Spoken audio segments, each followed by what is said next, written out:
Kaya na nagsama yung mommy and daddy mo? Hindi po. Hindi ka lumaki with your mom? Hindi po.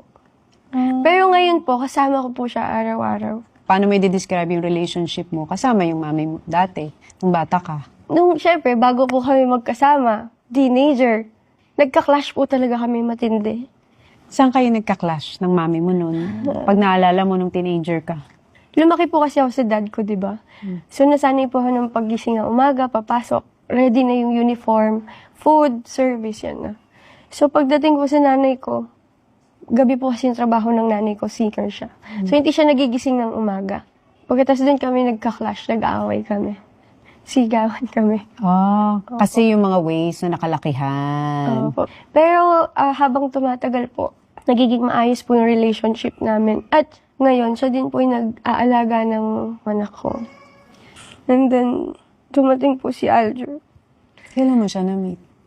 Nagkita na po kami before sa set sa set nila ng Sandugo kasi nag-work po yung tatay ko dun. Magka-work po sila.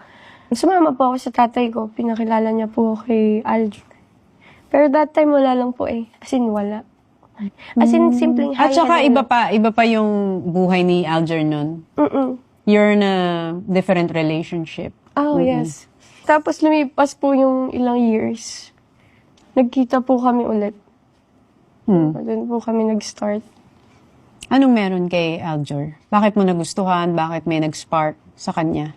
Ang kagandahan po kasi kay Aljur yung values niya. Alam ko po maraming ko kontra, pero very responsible po siya. At he's a good provider, Miss Tony. Mahirap ba to be in a relationship na alam mong may misconception ng tao sa pagsasama niyo? Yes po, mahirap po yun.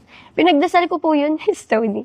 Anong... Na nag-start po kasi kami ni Aljur, sobrang saya namin. Masaya lang. Tapos nag-pray po ako. Sabi ko, sana po, Lord, ibagsak yun na po lahat ng problema sa amin. Ha? Ikaw naman ang Yes, kabaliktaran. Gusto mo naman problema. Ang Yes, saya.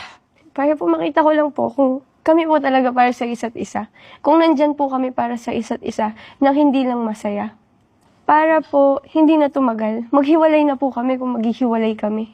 Parang ganun. Parang subukin nyo na kung... Wag na pong patagalin. Oo, kasi masyado kang masaya. Tapos, di ba may ganung feeling na parang masyadong this is too good to be true? Yes. Magtatagal ba to? Kung hindi, sana matapos na kasi the more na tumagal, the more kang masasaktan. When you were happy, did you think someone was unhappy when you were in a relationship? Hindi naman po, Miss Tony. Kasi nag-start po kami ni Aljur, malinis po talaga. Wala na siya dun sa dati niya.